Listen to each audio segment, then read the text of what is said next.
Hey guys, I want to talk to you about what I believe Creative Assembly is trying to accomplish with Total War Troy. But first we need to talk about Three Kingdoms and Warhammer, so you understand where I'm coming from.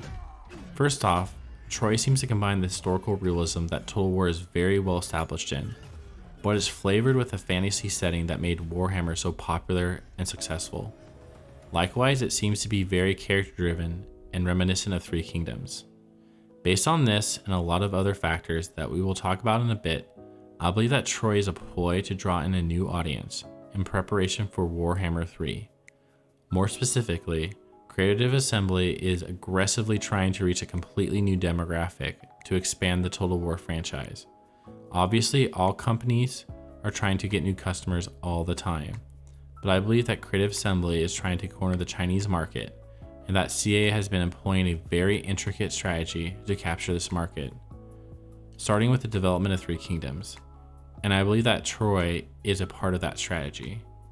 Before I explain the strategy that I believe they are employing, I want to affirm that I think Creative Assembly is doing absolutely the right thing for the franchise, and if they are successful in capturing the Chinese market, we'll see a player base for Total War Warhammer 3 that dwarfs any player base that has ever existed for any previous Total War title. And hopefully, with that increased player base, Creative Assembly and their parent company Sega will be able to invest a significant amount of resources into future titles. So let's start with Total War Warhammer. In my opinion, the number one reason why Warhammer 1 and 2 was so successful is because they made fantastic gameplay mechanics, having all the diverse factions operate on a very abstracted economic system, with population and other factors abstracted down, while allowing each faction to be unique and operate in their own individual ways. To reiterate, each faction in the game is designed as a component that can interact with each other with those abstracted mechanics on the campaign map while still retaining a unique set of attributes. All in all, Warhammer was able to create an amazing fantasy world with an impressive array of different factions, races, and characters, on this component-based system that interacted on great gameplay mechanics. The game Warhammer is designed for someone who thinks in parts, or put in another term, is an individualistic thinker. The other type of thinking, which is actually the most common way of thinking in the world, is thinking holistically.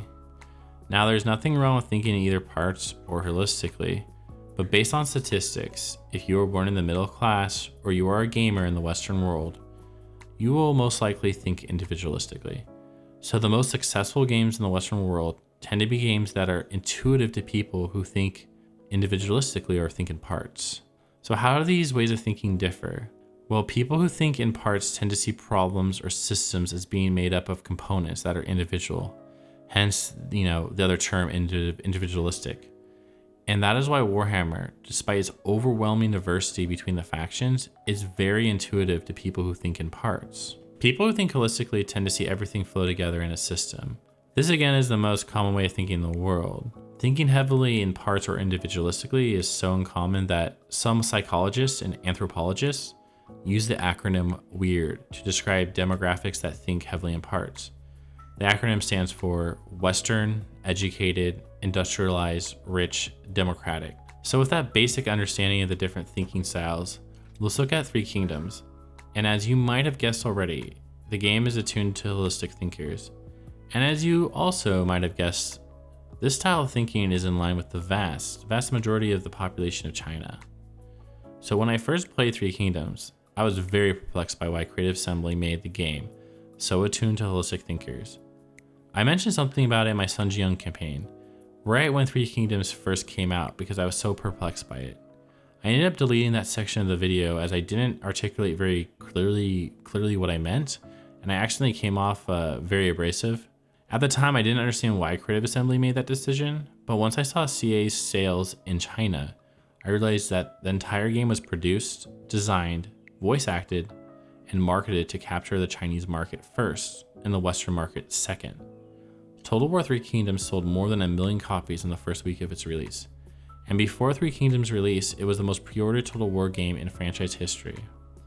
Now, obviously, you're asking, how did the gameplay, UI, or mechanics being designed for a holistic thinker, what did that have to do with, what did that have to do with the sales record? Yeah, The holistic gameplay mechanics and the UI choices probably didn't have much to do with the pre-orders or the initial sales, but probably has a lot to do with this next statistic. Three Kingdoms still has on average 160,000 concurrent users on Steam, meaning on average that many players still regularly play the game Three Kingdoms multiple times a week. I mean, I have a Total War YouTube channel and I wouldn't be considered a concurrent user of Three Kingdoms.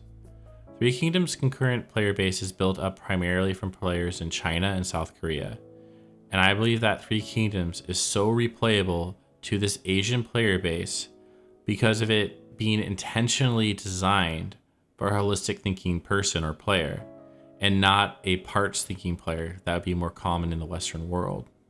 So what does any of this have to do with Total War Saga Troy?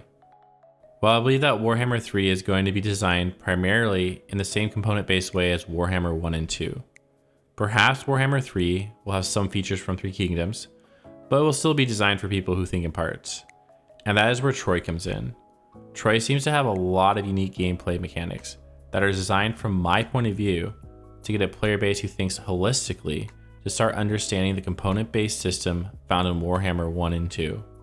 So in other words, the Barter Economy, infantry system, and faction-hero relationship with gods and god favor system is a tutorial designed for holistic thinking people to better grasp Warhammer's component-based system. Troy is meant to be a bridge for the player base that now resides primarily in China and South Korea, and to reiterate, this bridge is a tutorial for holistic thinking players with the goal of getting them familiar with a component-based system that will be found in Warhammer 3. So let's start with Troy's economic system, the Barter Economy. Once I explain it, we will compare it to both Warhammer and Three Kingdoms' economic and resource system. There is no actual money in Total War Saga Troy. Factions use 5 different resources to recruit units, build infrastructure, and trade. These 5 resources are food, wood, stone, bronze, and gold. Food and wood are the most abundant of the resources. They can be used to both recruit units and build structures. I also believe that food will be used as the main resource to maintain upkeep for units and possibly settlements, but that's just my speculation.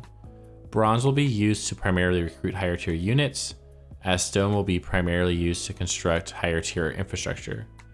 Both of those resources will be scarce compared to food or wood. While you can trade all resources, gold will be the most valuable resource for trade, and is the rarest resource on the campaign map. While the system seems very different than any Total War game in the past, as it is, and it does reflect the period very well, as it being the Bronze Age and everything, and there's, that it had a barter economy, so it's good flavor. It does combine the resource systems of both Warhammer and Three Kingdoms very well, allowing for a bridge between holistic to component parts thinking. I think this will become very obvious after you look at both Warhammer and Three Kingdoms and how those games in particular, or each in their own case, handles the implementation of resources.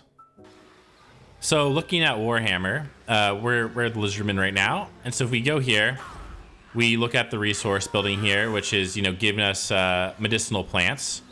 The tier 1, we get, 20, and we have a little bit of a bonus. So some of the factions, they'll give little bonuses based on the resource building, or they'll give you straight money, or they'll just give you the resource. Go to tier 2, we have more bonuses. We have more of the resource. Tier 3, we have lots of bonuses, get lots of resources. And so besides, most of the bonuses are just modular right here. Like this component just tells you everything you need to know. We have reduced upkeep, reduced recruitment costs, increased rank when recruited. We have another skink priest, skink chief. So that's most of it is just right here. It's in this little component. But if we go to the trade, our trade window, and we can see that we're exporting 49%. Our resource value is 13. You just take times that number, whatever 49% is, and you get the 910. So really, the amount matters in the trade. It's just this is how much it costs. This is how much we're trading. That's how much we're getting. So it's pretty straightforward. It's very modular, very component driven. There's exceptions, of course, like the high elves. If you have access to a research or a resource, you can unlock certain researches. The dwarves and the tomb kings, they can craft based on the resources they have access to. But for the most part, I mean, it's pretty modular, the resource system here. So, and I think you'll see a big difference when we move on to Three Kingdoms next. Now, going over to Three Kingdoms, their resource system is far more holistic than Warhammer's. And the first thing you might have noticed right off the bat, is that the amount of resources you have of any particular resource, it doesn't really matter, actually. So it doesn't matter how much grain you have, how much jade, how much tea. You just need to have access to it. And that will do a lot of different things for you. So at first, especially if you think individualistically, you'll be like, well, this is like kind of a downgrade from Warhammer, right? Well, not really, actually. It's actually far more complex in a lot of different ways than Warhammer's resource system, because the resources in this game affect every facet of your empire or your faction, and it affects like the relationships you have, your faction, the people in your faction have with each other, the relationships you have with other people in other factions, relationships you have with your faction and other factions. It affects everything. And so we'll go over everything right now. So first off is the more resources you've acquired, the higher your trade influence is. And what your trade influence does is that when you trade with other people, you literally can tip the scales in your favor the more trade influence you have. And so you'll get more money. It'll make you also a more valuable trade partner, and it'll make people deal with you differently. So that's pretty obvious, and that's how you kind of get money from the resources, or the main way. Then going to another resource, the most important resource in the game, which works a little differently, is food. So you maintain large settlements with more food. That's the most obvious thing you first see. But also you can trade food. So you can use food to get money, different items, secure trade agreements, secure coalitions, form alliances, all that good stuff. And so food is very important. And again, food affects your relationship with other factions greatly. Like how much food you have, how little you have, what you can give, what you can pay for food. It matters significantly. And then finally, the resources you have determines what buildings you can build. So for example, we have tea here, and so we can actually build a tea parlor. And it seems simple enough, but the thing is about it is that the resources you have access to will greatly affect your infrastructure. So the type of buildings you can build will determine how you build your economy. And your economy, like how you've done your economy, do you focus on commerce? Do you focus on industry? Do you focus on peasantry? That'll most likely affect the researches you research. And then going to research, like based on the research you research, that will affect a lot of different aspects of your empire, like your relationships with your strategists, with your sentinels, with your generals, etc., etc. Then that will affect their relationships with each other. Going here, where is it? Court. I mean, this will affect their relationships with each other. It will affect, your relationships with other people and other empires. And so if you really see it, like all of this flows through the faction in a way that does not in Warhammer. And so like the resources, again, it looks really, at first glance, when you first probably started playing this game, you're like, this is such a downgrade. It doesn't make sense. It's just a different way they've envisioned the resource. And that's why Three Kingdoms, again, it's just a way more holistic approach to the resources. And it might seem silly, again, like that you're like, you don't even have like an amount of resources. Like, and also it's like, it's really hard to know what they do just looking at this screen right here, right? You're like, oh, I have grain. Cool. Like you have to kind of follow it through your faction. And that can be really, I think, seem tedious or kind of lame to some people who think individualistically. But yeah, so I mean, going back to it, it's just that the resources, again, I can't emphasize this enough. It affects every facet of your empire, every facet of your relationships, every facet of your dealings with the rest of the board, and affects everything, even if it affects it marginally. And that's the big difference here. Going back to Troy, we have a resource system that cares about both type of resource to a great degree, and it cares about the amount of each resource to a great degree.